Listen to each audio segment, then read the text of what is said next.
সাম্প্রতিক সময়ে বাংলা চলচ্চিত্রের সবচাইতে সম্ভাবনাময়ী মুখ বলা যায় আরফিন শুভকে।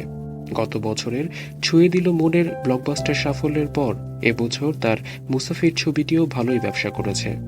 সম্প্রতি এক সাক্ষাৎকারে যৌথ প্রযোজনা চলচ্চিত্রে কাজ করা নিয়ে কথা বলেন এই অভিনেতা।